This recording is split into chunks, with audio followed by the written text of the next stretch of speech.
Welcome back to the daily dose. Hello, എല്ലാവർക്കും സുഖം തന്നെയല്ലേ? ഞാനും സുഖമായിട്ടിരിക്കുകയാണ്. ചെറിയൊരു പ്രശ്നത്തിൽ നിൽക്കുവാണ്. ഞാൻ ഒരു മാസമായി ഒരു ചാനൽ സ്റ്റാർട്ട് ചെയ്തിട്ട്, മൈ തോട്ട്സ് മൈ ലൈഫ് എന്ന് പറയുന്നൊരു ചാനൽ. അപ്പോൾ അതിൽ നല്ല രീതിയിൽ റീച്ച് കയറിക്കൊണ്ടിരുന്നൊരു ചാനലാണ്. ഓണം സീസണൊക്കെ ആയതുകൊണ്ട് എനിക്ക് വീഡിയോസ് ഇടാൻ പറ്റിയില്ല. അപ്പോൾ അങ്ങനെ ഇരുന്നപ്പോൾ ഞാൻ കരുതി ലൈവ് ഇടാന്ന്. അങ്ങനെ ഞാൻ ലൈവ് സ്റ്റാർട്ട് ചെയ്ത് കുറച്ച് സമയമായില്ല, അതിനു മുമ്പ് കസ്റ്റമർ കയറി വന്നു. അപ്പോൾ പെട്ടെന്ന് ഞാൻ എൻ്റെ ഫോൺ എടുത്തിട്ട് മോളുടെ കയ്യിൽ കൊടുത്തു. അപ്പോൾ ലൈവ് പോയത് അയാളാണ്.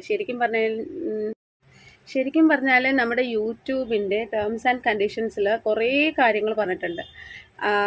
ആക്ച്വലി ആ ഒരു ടൈമിൽ എൻ്റെ മൈൻഡിൽ നിന്ന് അതങ്ങ് മാറിപ്പോയി. അപ്പോൾ എൻ്റെ ചാനൽ ഡിസേബിളായി, ഡിലീറ്റഡായി.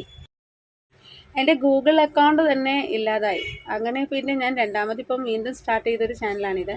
അപ്പം നല്ല രീതിയിൽ വീഡിയോസ് പോയിക്കൊണ്ടിരുന്നു, നല്ല രീതിയിൽ നല്ല റീച്ച് ഉണ്ടായിരുന്നു.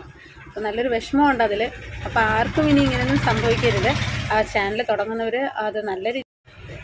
തുടങ്ങുന്നവർ എല്ലാ കാര്യങ്ങളും കൃത്യമായിട്ട് ഗവനിച്ച് തന്നെ ചെയ്യണം. എനിക്ക് പറ്റിയ അമളി പറ്റരുത്. അപ്പോൾ എൻ്റെ ഈ ചാനൽ എല്ലാവരും സബ് ചെയ്ത് സപ്പോർട്ട് ചെയ്യുക. മാക്സിമം എല്ലാവരുടെയും സപ്പോർട്ട് വേണം.